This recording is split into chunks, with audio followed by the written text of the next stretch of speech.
Hello everyone, আজকে তোমাদের সামনে নিয়ে এসেছি নতুন এক রান্নার রেসিপি। যে রেসিপিটার নাম হচ্ছে গন্ধরাজ কাতলা ভাপা। আমরা কাতলা ভাপা অনেক খেয়েছি, কিন্তু গন্ধরাজ কাতলা ভাপা তো খাওয়া হয়নি।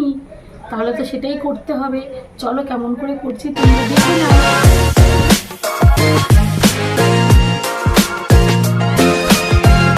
গন্ধরাজ কাতলা করতে আমি 4 পিস কাতলা মাছ নিয়েছি, লবণ হলুদ দিয়ে আগে থেকে মেখে রেখেছি। নিয়েছি টক দই, গন্ধরাজ লেবু নিয়েছি, কাঁচা লঙ্কা নিয়েছি লবণ পরিমাণ মতো লাগবে।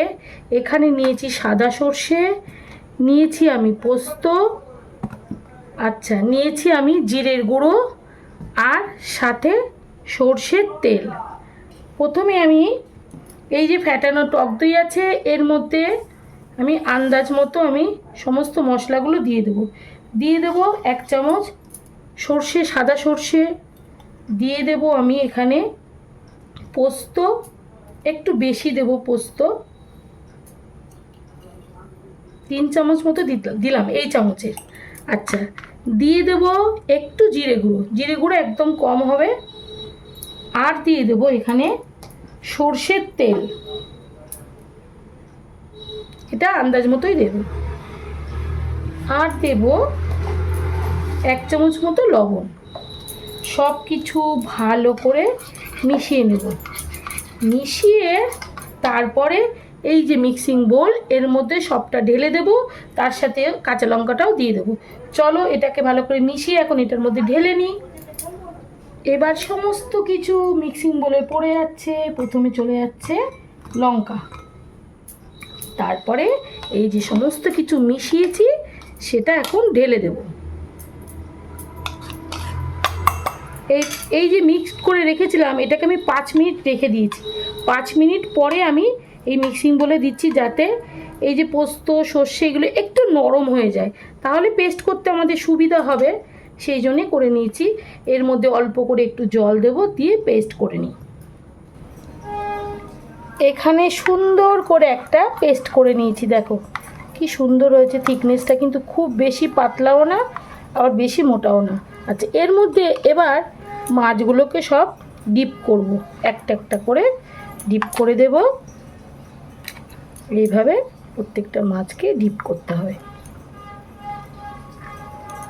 দেখো কেমন করে করছি, ঠিক এইভাবেই করবে। হয়ে গেল। এইবার এর মধ্যে আমি সর্ষের তেল আবারও দিয়ে দেব, দিয়ে আর একটু মিশিয়ে নেব। সবার লাস্টে দিয়ে দেব এই যে গন্ধরাজ লেবুকে এর উপর ঘষে দেব। এই যে লেবুর পিঠটা ঘষে দেব, তাহলে কিন্তু দারুণ একটা ফ্লেভার তৈরি হবে। দেখো এইভাবে ঘষে দিতে হবে। লেবুটা আমার খুব একটা সবুজ না, যদি সবুজ থাকতো তাহলে আরও ভালো হতো, কিন্তু ফ্লেভার একই পাবে। এইভাবে ঘষে দিলাম। দেওয়ার পরে এইবার আমি যে বাটিটায় স্টিম বসাবো সেই বাটিটাকে রেডি করতে হবে। এই যে এখানে আমি একটা এই বাটি, স্টিলের বাটি ব্যবহার করছি। একটু সর্ষের তেল মাখিয়ে নেব, ভালো করে চারিদিকটা এইভাবে মাখিয়ে নেব। নিয়ে এই যে এবার এই মাছগুলোকে আস্তে আস্তে ঢেলে দেব।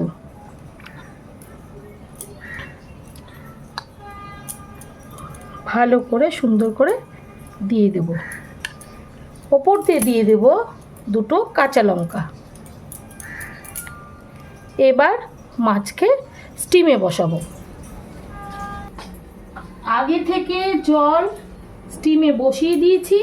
এবার এর মধ্যে একটা এরকম গোল মতো রিং বসিয়ে দেব, দিয়ে এই যে ঢাকনা বন্ধ করা মাছটা দিয়ে দেবো।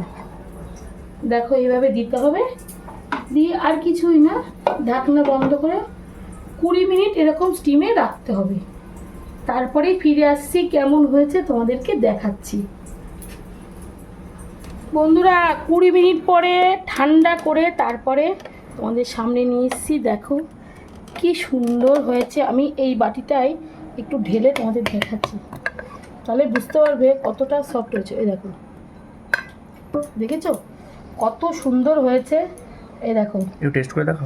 টেস্ট করে দেখাবো না, আমি একটু ভেঙে দেখাচ্ছি মাছটা কত সুন্দর সেদ্ধ হয়েছে। আর গন্ধরাজ লেবুর কিন্তু দারুণ একটা ফ্লেভার। এই দেখো, তাও তোমাদেরকে একটু খেয়ে দেখাচ্ছি ঠান্ডা করে। মুখটা পুড়ে গেলে কিন্তু তোমরা দায়ী, কি করবো, তোমাদের দেখাতে হচ্ছে। অসম্ভব সুন্দর হয়েছে বন্ধুরা। গন্ধরাজ লেবুর যে এত সুন্দর ফ্লেভারটা এর মধ্যে ঢুকেছে, তোমরা না করলে বুঝতে পারবে না। আর আমি কিন্তু এখানে কোনো হলুদ ব্যবহার করিনি।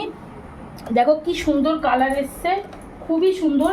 এইভাবে গন্ধরাজ লেবু বাড়িতে থাকলে, কাতলা মাছ বা রুই মাছ থাকলে এরকম তোমরা বানিয়ে অনায়াসে বানিয়ে নিতে পারো। গরম ভাতের সাথে কিন্তু দারুণ খেতে লাগবে, খুবই ভালো লাগবে।